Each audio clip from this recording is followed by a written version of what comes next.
아버님 언제쯤 요양원 가시지? 쓰러지기만 해봐 보험금 8억에 집까지 처분하면 강남 아파트 살 수 있어. 빨래를 걷던 시어머니 민자는 며느리 서연의 이 끔찍한 통화 내용을 듣고 몸이 굳어버렸습니다. 평생을 바쳐 강남 신축 아파트를 해준 대가치고는 너무나 가혹한 배신이었습니다. 그리고 며칠 뒤 남편 상철이 뇌출혈로 쓰러져 생사의 기로에 놓인 그 순간 아들 준호는 며느리의 독촉에 못 이겨 이미 계획된 일정이라 어쩔 수 없다며 일본 온천 여행을 떠나버렸습니다. 응급실 복도에 홀로 남겨진 민자는 눈물을 닦으며 남편이 미리 써준 전 재산 처분 위임장을 꺼내 들었습니다. 아들 부부가 일본에서 온천을 즐기는 3일 동안 그녀는 강남 아파트와 상가 등 70억 원에 달하는 모든 재산을 현금화해버렸습니다.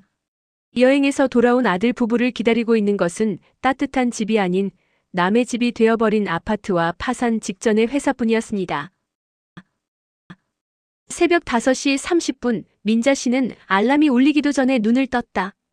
30년간 병원 조리사로 일하며 가족을 건사해온 몸에 밴 습관이었다. 아직 어스름한 새벽빛이 거실을 비추고 있었지만 민자의 하루는 이미 시작되고 있었다. 남편 상철과 아들 준호, 그리고 며느리 서연이 깰세라 조심스럽게 부엌으로 향했다. 상철은 조기 퇴직 후 집에서 은퇴 생활을 보내고 있었고 민자는 평생 모은 돈과 퇴직금을 합쳐 아들 부부에게 강남 신축 아파트를 마련해 준 것을 인생의 가장 큰 보람으로 여겼다. 비록 강남의 중심가는 아니었지만 교통 좋고 학군 좋은 30평대 신축 아파트였다. 엄마 이렇게 좋은 집을 사주시다니 정말 대단하세요. 평생 효도할게요. 아들 준호가 결혼할 때 보였던 그 환한 미소와 감격에 찬 목소리가 민자의 귓가에 맴돌았다. 그 한마디가 민자의 헌신을 지속시키는 연료였다. 그녀는 아들 부부의 행복이 곧 자신의 행복이며 자신의 노후보다 자식의 안정이 우선이라고 굳게 믿었다. 여보, 밥 다 됐어요. 준호 깨워야죠.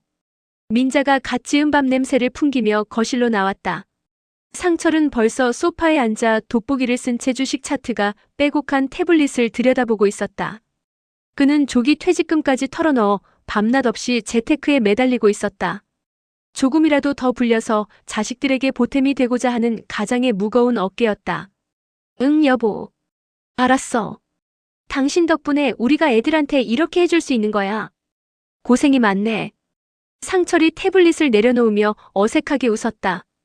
그의 얼굴에는 늘 가시지 않는 피곤함과 알 수 없는 불안감이 서려 있었다. 곧이어 준호와 서연이 방문을 열고 나왔다. 각자 출근 준비로 분주했다. 며느리 서연은 화려한 화장과 명품 가방으로 무장한 채 식탁을 스치듯 지나갔다. 어머니, 다녀오겠습니다. 아침은 밖에서 먹을게요. 정중했지만 그 인사에는 온기라곤 없었다. 마치 호텔 직원을 대하는 듯한 사무적인 말투였다. 그래, 조심해서 다녀오거라. 빡거르지 말고. 민자의 따뜻한 배웅은 닫히는 현관문 소리에 묻혔다. 아들 부부가 신축 아파트 입주를 앞두고 인테리어 공사 기간 동안 잠시 본가에 머물기 시작하면서 집안의 공기는 미묘하게 변했다. 처음에는 정말 좋은 시부모님 만나서 행복해요라며 살갑게 굴던 며느리. 서연의 태도가 점점 노골적으로 변해갔다. 민자는 아들 부부가 돈 걱정 없이 잘 사는 것을 보람으로 여겼기에 매달 빠짐없이 생활비를 보내고 집안일도 도맡아 했다. 빨래, 청소, 식사 준비까지 민자의 손길이 닿지 않는 곳이 없었다. 하지만 호의가 계속되자 그것은 어느새 권리가 되어 있었다. 어머니, 청소는 매일 하셔야죠. 먼지 날리면 지우 아토피 심해지는 거 아시잖아요. 어머니, 음식 좀 싱겁게 해주세요. 그리고 생선 굽는 냄새 옷에 배니까 낮에 환기 좀 잘 시키시고요. 며느리의 잔소리는 일상이 되었다. 민자는 젊은 사람이라 생각이 다르겠지. 입주 스트레스 때문에 그럴 거야 하며 애써 외면했지만 가슴 한구석은 늘 씁쓸했다. 준호는 아내의 눈치를 보며 민자를 탓하거나 엄마가 좀 맞춰줘요라며 침묵하는 경우가 잦아졌다. 어머니, 혹시 빨래 널으셨어요? 그리고 베란다 화분 물 주는 거 잊지 마세요. 저번에 말라 죽일 뻔하셨잖아요. 그거 비싼 거라니까요. 어느 날 아침 며느리는 출근 직전 민자에게 업무 지시하듯 메시지를 보냈다. 그 무렵 아들 준호는 무리한 사업 확장과 투자 실패로 3억 원이 넘는 사채의 빚을 지고 있었다. 며느리 서연은 그 사실을 알고도 민자에게 더 많은 돈을 요구하거나 입주할 아파트에 들릴 수천만 원짜리 수입 가구를 사달라고 종용했다. 시부모의 헌신은 그들에게 부모의 희생이 아닌 언제든 꺼내 쓸 수 있는 무한 제공되는 자원일 뿐이었다. 민자는 며느리의 무관심과 아들의 침묵 속에서 자신이 이 가정의 가족이 아니라 무료 가정부로 전락했음을 어렴풋이 느끼고 있었다. 어느 날 밤 잠자리에 든 상철이 민자에게 조용히 말을 건넸다. 여보, 우리 너무 무리하지 말자. 아이들한테 너무 많이 퍼주는 거 아닌가 몰라. 우리도 우리 생각 좀 하면서 살아야지. 상철의 목소리는 평소보다 훨씬 지치고 씁쓸하게 들렸다. 민자는 남편의 말에 가슴이 철렁했다. 자신도 느끼고 있던 불안감이었지만 차마 입 밖으로 내지 못했던 말이었다. 당신도 그렇게 생각해요? 그래도 자식이 안 죽게 하려면 우리가 버텨야죠. 민자는 말끝을 흐렸다. 부모는 자식에게 해주는 게 당연하다는 평생의 가치관 때문에 쉽게 결정을 내리지 못하고 있었다. 하지만 이 밤의 대화는 훗날 그녀가 냉철한 결단을 내리는 결정적인 복선이 된다. 결정적인 순간은 민자가 빨래를 걷기 위해 복도를 지나던 날 발생했다. 오후에 햇살이 거실을 비추고 있었지만 집안은 적막했다. 민자는 다 마른 빨래를 안고 복도를 지나다 안방 문이 살짝 열려 있는 것을 보았다. 며느리 서연이 평소보다 일찍 퇴근해 방에 있었다. 민자가 인기척을 내려고 하던 찰나 며느리의 통화 소리가 들려왔다. 친구와 통화하는 듯 목소리가 높고 경박했다. 야, 말도 마. 시집살이? 웃기고 있네. 내가 시집살이 시키지. 늙은이들 눈치 보는 거 진짜 지긋지긋해. 냄새도 나는 것 같고. 민자는 그 자리에 얼어붙었다. 며느리의 깔깔대는 웃음소리가 비수처럼 날아와 꽂혔다. 그리고 이어진 말은 민자의 귀를 의심케 했다. 아버님 언제쯤 요양원 가지? 우리도 좀 편하게 살아야지. 매주 시댁 눈치 보는 거 지긋지긋해. 응? 아유, 건강하시긴 뭘. 골골대시잖아. 민자는 숨을 죽이고 문틈으로 서연을 바라보았다. 서연은 침대에 누워 다리를 꼬고 킬킬대며 통화를 이어갔다. 응. 아버님 쓰러지기만 해봐. 보험금 8억에 집까지 처분하면 강남 아파트 살 수 있어. 그 늙은 것들은 이제 필요 없어. 어차피 우리 명의로 돌릴 건데 뭐하러 모시고 살아. 민자는 충격으로 온몸이 떨렸다. 빨래 바구니를 놓칠 뻔한 것을 간신히 붙잡았다. 시아버지를 부양하는 것을 거부하는 것을 넘어 자신의 죽음까지 바라고 있었다는 사실에 깊은 절망감을 느꼈다. 평생을 바쳐 키운 아들의 아내가 자신들을 늙은 것들, 필요 없는 존재, 돈줄로만 보고 있었다는 사실이 뼈에 사무쳤다. 우리가 겨우 이런 취급을 받으려고 평생을 희생했나? 민자는 도망치듯 복도를 빠져나와 자신의 방으로 들어갔다. 심장이 터질 듯 뛰었고 손발이 차갑게 식어갔다. 그날 저녁 식사 시간은 지옥 같았다.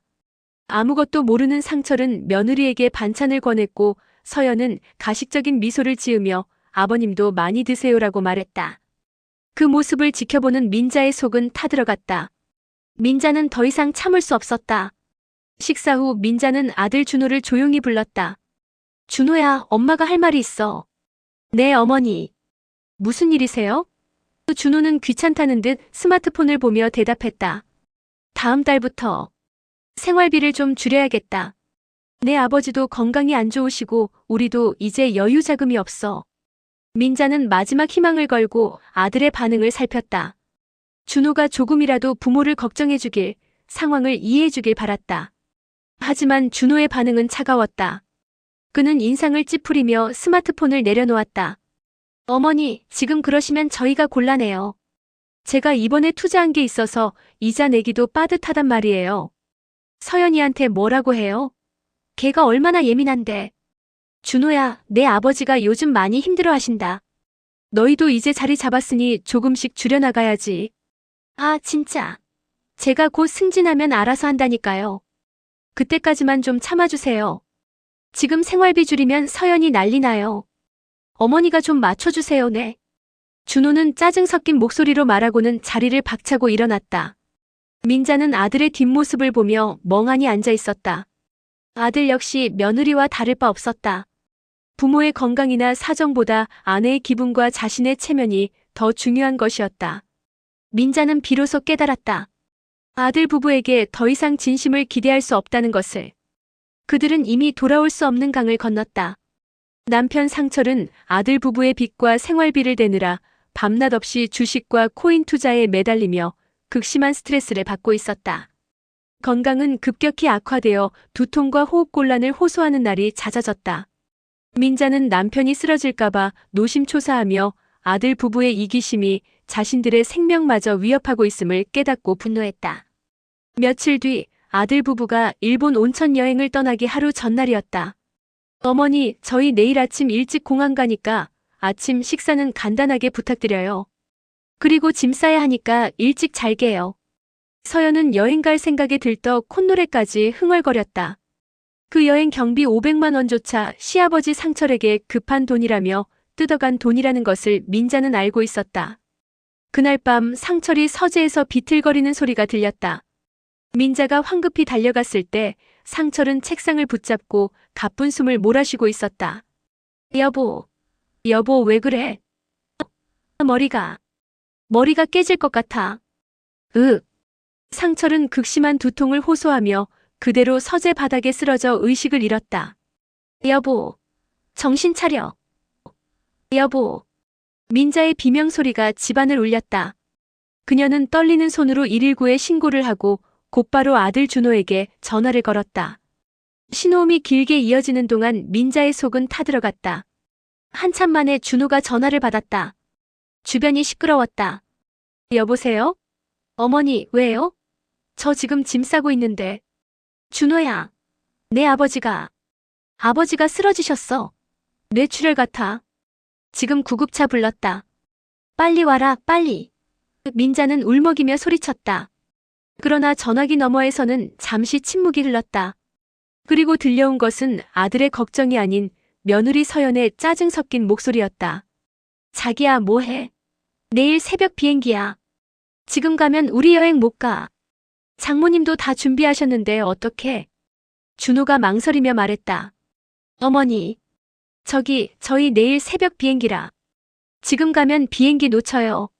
장모님도 같이 가시기로 해서 취소가 안 돼요. 뭐라고? 내 아버지가 죽어간다는데 여행이 문제야? 당장 와. 아, 진짜. 이미 다 계획된 일정이잖아요. 병원 가시면 의사 선생님이 알아서 해주실 거예요. 저희 갔다 와서 뵐게요. 죄송해요, 어머니. 뚝. 전화가 끊어졌다. 민자는 멍하니 끊긴 전화기를 바라보았다. 믿을 수가 없었다. 아버지가 생사의 기로에 놓였는데 이미 계획된 일정이라며 전화를 끊어버리다니. 잠시 후 구급대원들이 들이닥쳤고 상철은 들것에 실려나갔다.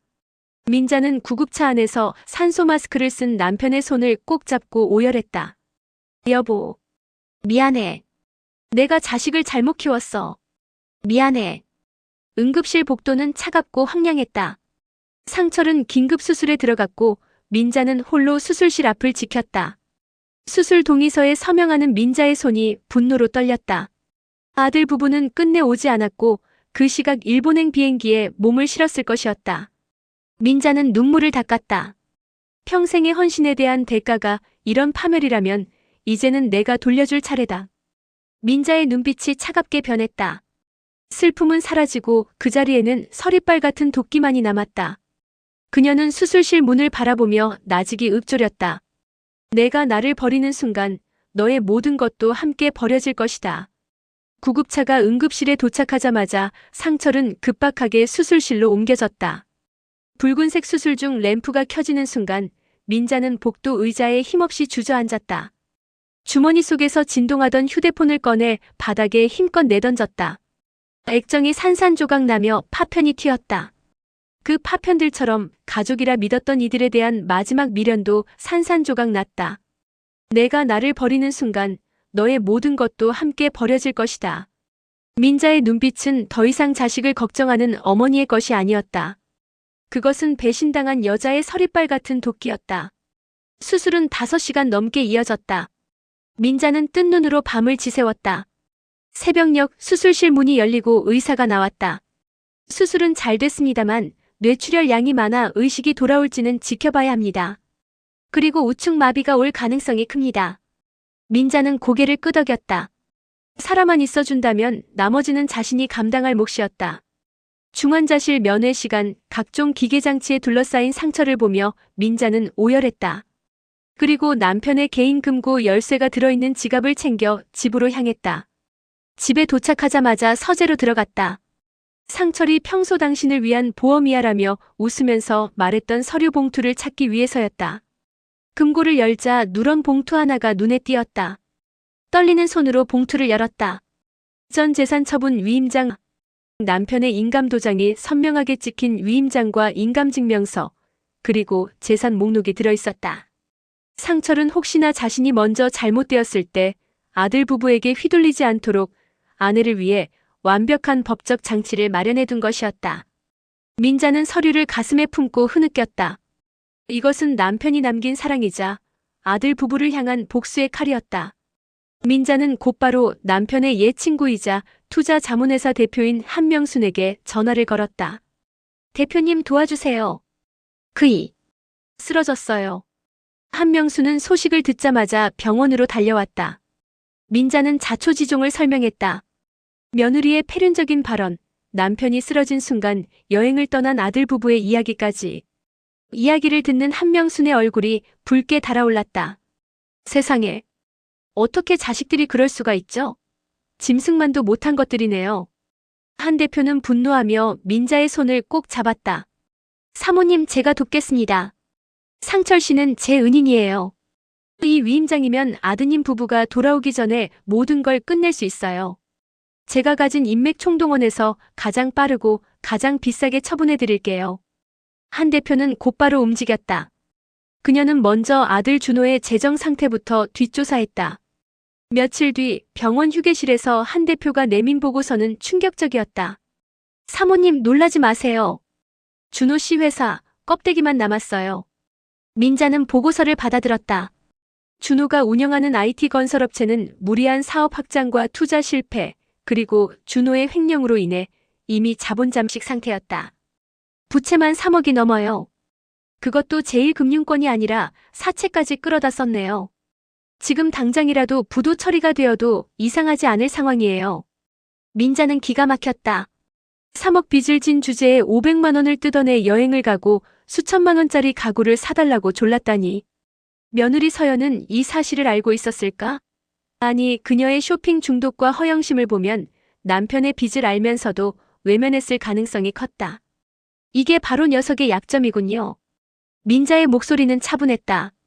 분노는 이미 차가운 이성으로 바뀌어 있었다. 한 대표님, 계획을 세우죠. 놈들이 돌아오기 전에 모든 테러를 차단해야겠어요. 민자와 한 대표는 병원 복도 의자에 앉아 3단계 복수 계획을 짰다. 첫째, 아들 부부가 살고 있는 강남 아파트와 상가 건물 등 상철 명의의 모든 부동산을 현금화한다.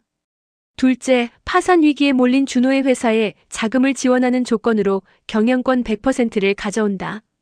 셋째, 준호를 해고하는 대신 가장 낮은 직급으로 강등시켜 밑바닥부터 다시 구르게 한다. 그것은 단순한 응징이 아니었다.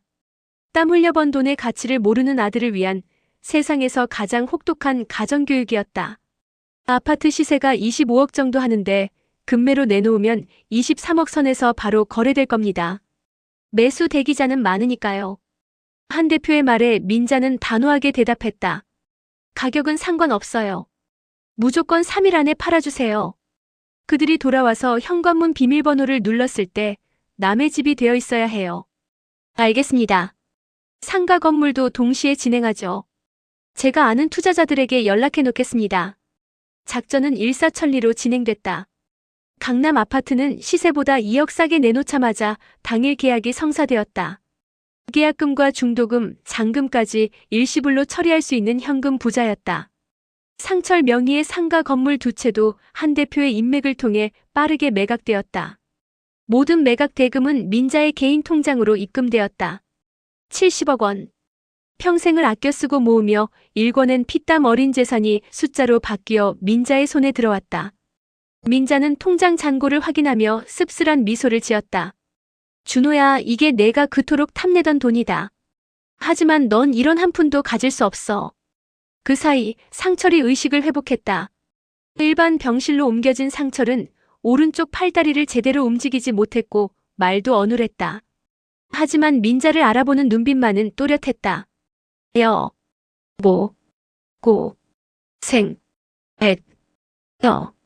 민자는 상철의 손을 잡고 눈물을 흘렸다. 그리고 귓가에 조용히 속삭였다.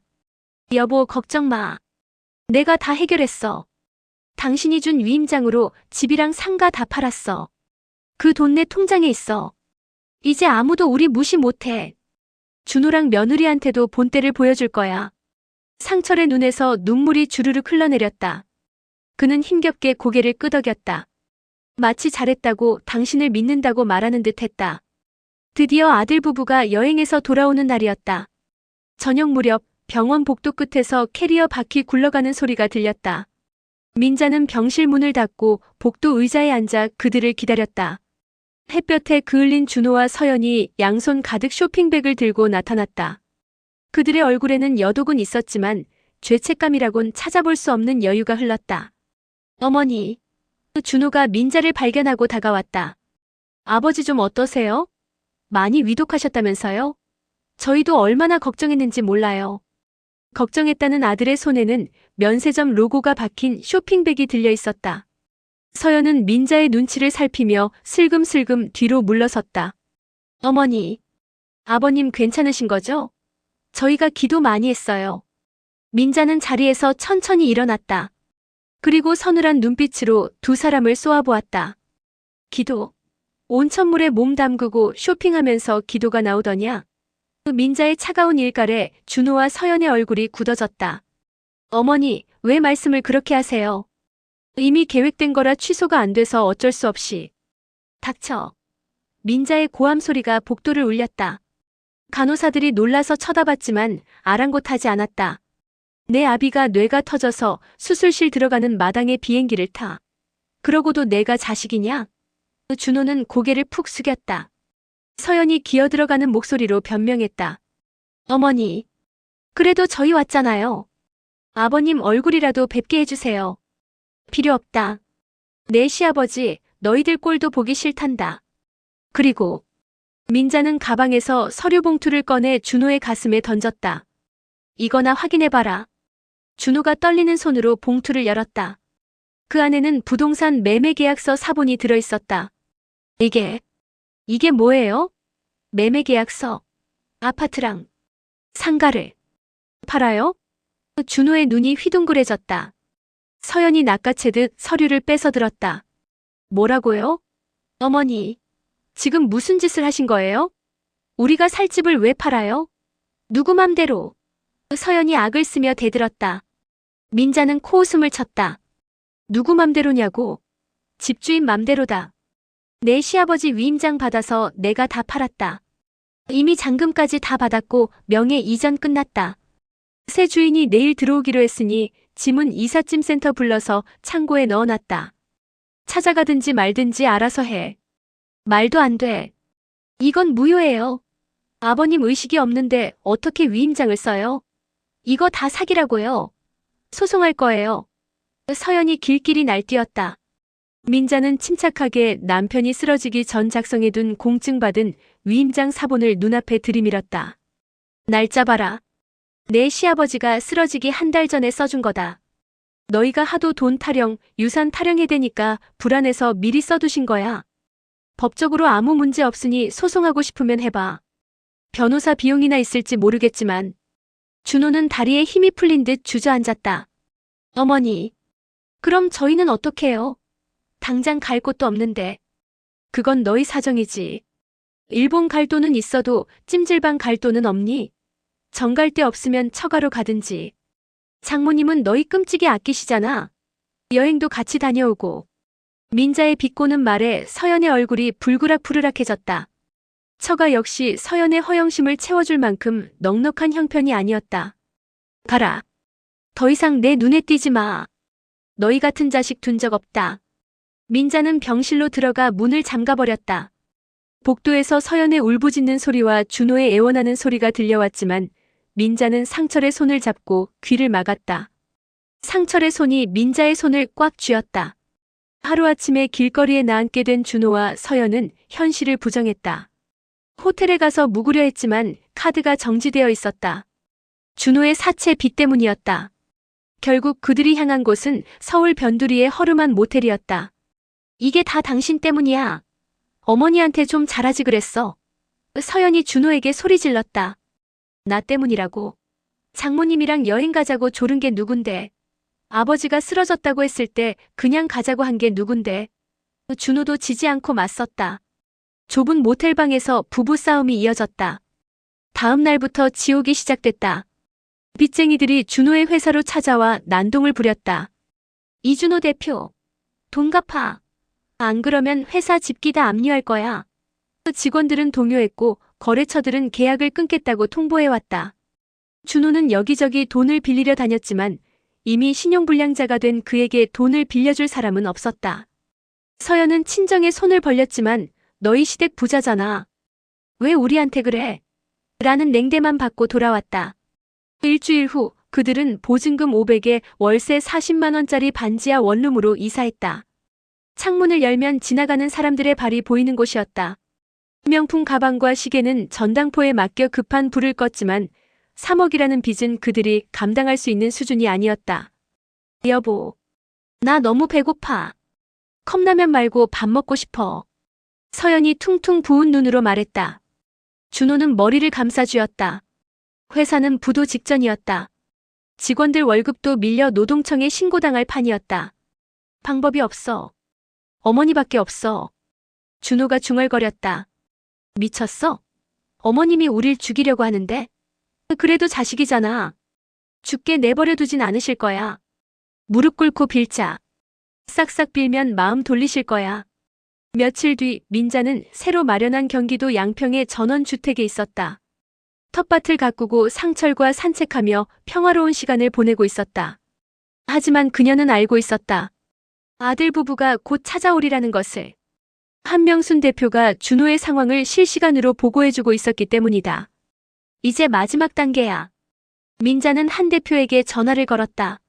대표님, 계약서 준비해주세요. 오늘 놈들이 올 것 같아요.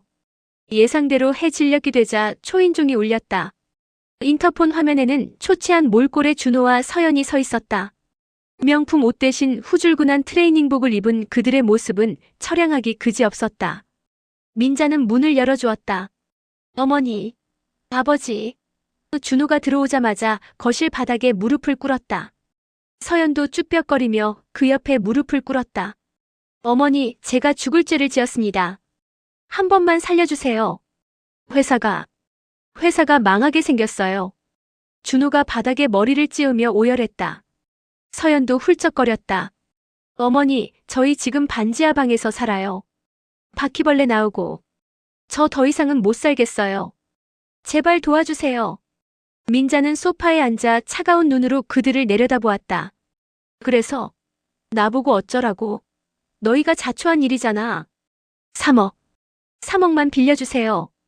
회사만 살리면 제가 어떻게든 갚을게요. 네. 어머니 돈 많으시잖아요. 70억이나 있으시다면서요. 서연이 불쑥 끼어들었다. 민자의 눈썹이 꿈틀했다. 여전히 돈 액수만 따지고 있는 며느리가 기가 찼다. 그래, 나 돈 많다. 70억? 아니 더 있어. 하지만 그 돈은 내 남편 피값이고 내 청춘값이야. 너희 같은 놈들 호의호식하라고 있는 돈 아니야. 민자는 탁자 위에 놓인 서류 봉투를 집어들었다. 하지만 내 아들이 빚쟁이한테 맞아 죽는 꼴은 보기 싫으니 기회는 주마. 준호의 눈이 번쩍 뜨였다. 정말이세요? 감사합니다, 어머니. 감사합니다. 조건이 있다. 민자가 서류를 꺼내 준호 앞에 던졌다. 경영권 양도 계약서다. 내 회사 지분 100%, 경영권 전부 나한테 넘겨라. 그럼 내가 회사 빚 3억 갚아주고 운영 자금도 대주마. 준호는 멍한 표정으로 계약서를 집어들었다. 회사를 어머니가 가져가신다고요? 전요? 전 어떻게 되는 거예요? 넌 이제 사장이 아니다. 내가 너를 채용할 거야. 대신 직급은 평사원이다. 물류팀에서 박스 나르고 재고 정리부터 다시 시작해. 월급은 최저 시급. 싫으면 관두고. 어머니, 그건 너무하잖아요. 제가 세운 회사인데 평사원이라뇨. 준호가 반발했다. 싫어? 그럼 나가. 파산하고 감옥 가든지. 민자의 목소리는 단호했다. 서연이 준호의 팔을 잡고 흔들었다. 여보, 그냥 해. 감옥 가는 것보단 낫잖아. 일단 살고 봐야지.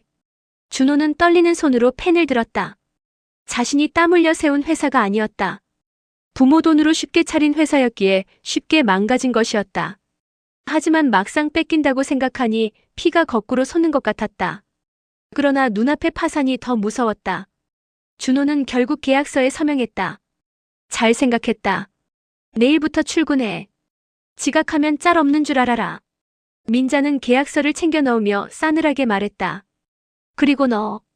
민자의 시선이 서연에게 향했다. 서연이 움찔했다. 너도 놀고 먹을 생각 마라. 내 남편 월급 200만 원도 안 돼. 빚 갚으려면 너도 일해. 식당 설거지든 편의점 알바든 뭐라도 해서 돈 벌어와. 다시 내 집에 손 벌리면 그땐 정말 국물도 없을 줄 알아. 서연은 입술을 깨물며 고개를 끄덕였다. 그녀의 눈에 도끼가 서렸다. 시어머니에 대한 원망인지 자신의 처지에 대한 분노인지 알 수 없었지만 적어도 이제는 현실을 파악한 듯했다. 두 사람이 비틀거리며 집을 나갔다. 민자는 창밖으로 그들의 뒷모습을 바라보았다. 여보, 나 잘한 거 맞지? 휠체어에 앉아있던 상철이 불편한 손을 들어 민자의 손을 덮었다. 그럼. 잘했어. 당신이 사람 만드는 거야. 민자는 남편의 어깨에 기대어 깊은 숨을 내쉬었다. 이제 진짜 교육이 시작된 것이다. 다음 날 아침 8시 30분, 준호는 자신이 세웠던 회사 건물 지하 주차장 입구에 서 있었다. 예전 같으면 기사가 운전하는 차 뒷좌석에 앉아 임원 전용 엘리베이터를 타고 펜트하우스 집무실로 직행했을 그였다. 하지만 오늘 그는 헐렁한 작업복 바지에 안전화를 신고 낡은 배낭을 맨 채 직원들이 이용하는 화물용 엘리베이터 앞에 줄을 서 있었다. 이준호 씨, 오늘부터 물류 2팀 배정입니다. 지게차 보조니까 정신 똑바로 차리세요. 실수하면 바로 경위서입니다. 물류팀장은 준호가 전직 대표였다는 사실을 알면서도 눈 하나 깜짝하지 않고 차갑게 업무를 지시했다. 준호의 자리는 습하고 어두컴컴한 지하 3층 창고 구석이었다. 대표 시절에는 결제 서류에 사인이나 하던 손으로 이제는 20kg이 넘는 박스를 하루에 수백 개씩 날라야 했다. 점심시간이 되기도 전에 허리가 끊어질 듯 아파왔고 손바닥에는 벌써 물집이 잡혀 터지기 일보 직전이었다. 점심시간 구내식당 구석진 자리에 혼자 앉아 4,500원짜리 식판을 비우며 준호는 목이 메었다. 직원들이 삼삼오오 모여 웃으며 밥을 먹는 모습이 그렇게 부러울 수가 없었다. 그는 철저히 혼자였다. 내가 만든 회사인데. 하지만 억울해할 자격조차 없음을 그는 뼈저리게 느끼고 있었다. 한편 며느리 서연의 삶도 지옥이나 다름없었다. 강남 아파트에서의 화려한 삶은 온데간데였고 보증금 500에 월세 40만 원짜리 곰팡이 핀 반지하 원룸이 그녀의 새로운 보금자리였다. 명품 가방과 보석은 생활비를 마련하기 위해 헐값에 중고로 팔려나갔다. 서연은 난생 처음 최저 시급을 받는 패스트푸드점 아르바이트를 시작했다. 주문하신 세트 나왔습니다. 맛있게 드세요. 하루 종일 서서 감자튀김을 튀기고 손님들의 까다로운 요구에 고개를 숙여야 했다. 기름 냄새가 머리카락과 옷에 찌들어 아무리 씻어도 빠지지 않는 것 같았다. 퇴근 후 집에 돌아오면 다리가 퉁퉁 부어 걸을 수도 없었다. 이게 사람 사는 거야? 흑흑. 좁은 방구석에서 서연은 매일 밤 울었지만 더 이상 예전처럼 남 탓을 하지는 않았다. 자신이 시부모에게 했던 모욕적인 언사와 행동들이 부메랑이 되어 돌아왔음을 뼈가 시리도록 느끼고 있었기 때문이었다. 노동의 고단함 속에서 그녀는 비로소 돈 10만 원, 아니 10,000원 한 장의 소중함과 부모의 희생이 얼마나 거룩한 것인지 깨닫기 시작했다. 그렇게 3개월이 지났다. 준호는 여전히 물류팀에서 박스를 나르고 있었지만 그의 눈빛은 달라져 있었다. 처음의 굴욕감과 분노는 사라지고 그 자리에 현장에 대한 이해와 문제의식이 자리 잡았다. 그는 물류 창고의 비효율적인 동선과 재고, 관리 시스템의 구멍을 발견했다. 예전처럼 보고서만 받아서는 절대 알 수 없는 문제들이었다. 준호는 퇴근 후 피곤한 몸을 이끌고 밤새워 물류 프로세스 개선안을 작성했다. 누가 시킨 일도 보너스가 나오는 일도 아니었지만 그는 자신이 만든 회사가 망가지는 것을 보고만 있을 수 없었다. 며칠 뒤 익명으로 제출한 준호의 제안서가 채택되었다는 공고가 붙었다. 그리고 월급날 그의 통장에 예상치 못한 금액이 찍혔다. 급여 외 인센티브 10만 원. 준호는 그 10만 원을 보고 지하철역 벤치에 앉아 한참을 울었다. 수십억을 주무르던 시절에는 거들떠보지도 않았던 돈이었다. 하지만 땀 흘려 일해 인정받은 대가로 받은 이 10만 원이 과거 그 어떤 성공 보수보다 값지게 느껴졌다. 그날 저녁 준호는 퇴근길에 3만 원짜리 작은 프리지어 꽃다발을 샀다. 집에 돌아온 준호가 서연에게 꽃다발을 내밀었다. 여보, 이거 받아. 내가 상금 받았어. 서연은 꽃다발을 받아들고 펑펑 울었다. 수백만 원짜리 명품 백을 선물 받았을 때보다 더 가슴이 벅차올랐다. 두 사람은 좁은 방바닥에 앉아 서로를 끌어안고 오열했다. 비록 가난했지만 서로의 체온과 마음을 확인한 그 순간 그들은 비로소 진짜 부부가 되었다. 그 시각 민자의 삶은 찬란하게 빛나고 있었다. 남편 상철은 민자가 고용한 전문 물리치료사의 도움으로 기적처럼 재활에 성공했다. 이제 지팡이 없이도 공원 산책을 다닐 수 있을 정도로 회복되었고 어눌했던 말투도 거의 정상으로 돌아왔다. 민자는 한명순 대표와 함께 설립한 실버케어 파트너스를 성공적으로 이끌고 있었다. 환자 가족의 애환을 누구보다 잘 아는 민자의 진정성 있는 서비스는 업계에 큰 반향을 일으켰다. 대표님, 이번 달 매출이 또 경신되었어요. 인터뷰 요청도 쇄도하고 있고요. 60이 넘은 나이에 민자는 직원 15명을 거느린 어엿한 CEO가 되어 있었다. 언론은 그녀를 신이어 창업의 신화, 인생 이막의 롤모델이라며 대서특필했다. 민자는 남편 상철과 함께 서울 근교의 양평에 마련한 2층 전원주택으로 이사했다. 넓은 마당에는 상철이 좋아하는 소나무를 심고 민자가 가꾸고 싶어 했던 텃밭도 일궜다. 어느 날 저녁 한명순 대표가 민자에게 준호의 근황을 보고했다. 사모님, 준호 씨가 많이 변했습니다. 현장 직원들 사이에서도 평판이 아주 좋아요. 이번에는 물류혁신안 덕분에 회사 비용이 20%나 절감됐습니다. 민자는 보고서를 덮으며 창밖을 바라보았다. 붉게 물든 노을을 보며 그녀는 조용히 미소 지었다. 이제 때가 된 것 같네요. 1년이라는 시간이 흘렀다. 준호는 물류팀 평사원에서 시작해 대리, 과장을 거쳐 실력으로 경영혁신팀장 자리까지 올랐다. 낙하산 인사가 아닌 밑바닥에서부터 직원들의 신망을 얻어 올라온 자리였다. 그는 더 이상 거만한 오너 2세가 아니었다. 현장의 목소리에 귀 기울이고 직원들의 고충을 함께 나누는 진정한 리더였다. 어느 주말 민자는 아들 부부를 양평 전원주택으로 초대했다. 1년 만의 만남이었다. 준호와 서연은 깔끔하지만 저렴한 옷차림으로 하지만 예전보다 훨씬 건강하고 단단해진 모습으로 나타났다. 서연의 손에는 백화점 쇼핑백 대신 직접 담근 김치통이 들려 있었다. 어머니, 아버지, 잘 지내셨어요? 준호가 떨리는 목소리로 안부를 물었다. 민자는 말없이 아들의 거칠어진 손을 바라보았다. 굳은 살이 박인 그 손이 그가 지난 1년 동안 얼마나 치열하게 살았는지를 증명하고 있었다. 앉아라. 민자가 거실 소파를 가리켰다. 상철도 인자한 미소로 그들을 맞이했다. 긴장한 표정으로 앉은 아들 부부 앞에 민자는 서류 봉투 하나를 내밀었다. 이게 뭡니까? 준호가 조심스럽게 봉투를 열었다. 그 안에는 경영권 양도 계약서가 들어있었다. 준호의 눈이 휘둥그레졌다. 어머니, 이건 내가 밑바닥부터 다시 일어서는 걸 지켜봤다. 땀의 가치를, 사람의 소중함을 이제는 좀 아는 것 같더구나. 민자의 목소리는 더 이상 차갑지 않았다. 엄격하지만 깊은 사랑이 담겨 있었다. 이 회사는 내가 세웠지만 내 오만과 탐욕으로 무너질 뻔했어. 그걸 다시 살린 건 내 돈이 아니라 내가 현장에서 흘린 땀이다. 그래서 돌려주는 거야. 준호는 계약서를 쥐고 털썩 무릎을 꿇었다. 굵은 눈물방울이 계약서 위로 뚝뚝 떨어졌다. 어머니, 죄송합니다. 정말 죄송합니다. 제가 너무 어리석었어요.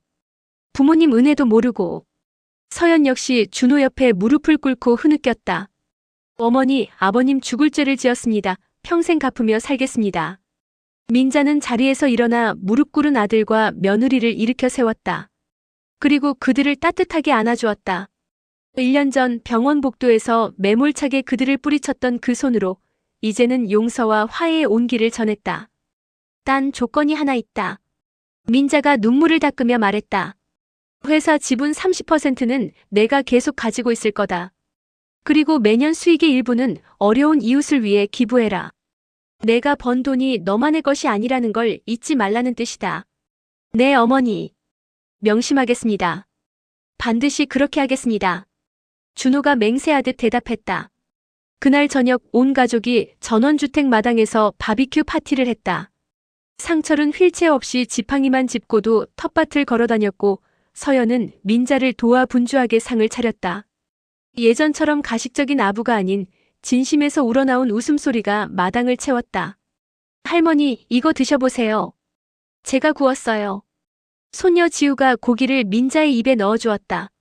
민자는 오물오물 고기를 씹으며 밤하늘을 올려다보았다. 도시에서는 볼 수 없었던 수많은 별이 쏟아질 듯 반짝이고 있었다. 여보, 행복해? 상철이 다가와 민자의 손을 잡으며 물었다. 민자는 남편을 바라보며 환하게 웃었다. 그럼요. 우리의 가장 큰 성공은 돈을 번 게 아니에요. 진짜 가족을 되찾은 거죠. 민자는 알고 있었다. 70억이라는 돈은 그저 숫자에 불과하다는 것을. 자신이 진짜 되찾은 것은 잃어버릴 뻔했던 아들의 양심, 며느리의 진심, 그리고 가족이라는 이름의 따뜻한 울타리였다. 복수는 끝났고 용서가 그 자리를 채웠다. 이제 민자의 앞에는 가족과 함께하는 진짜 행복만이 남아있었다. 그녀는 스스로 일어선 삶의 승리자로서 남은 생을 당당하고 자유롭게 그리고 뜨겁게 사랑하며 살아갈 것이다.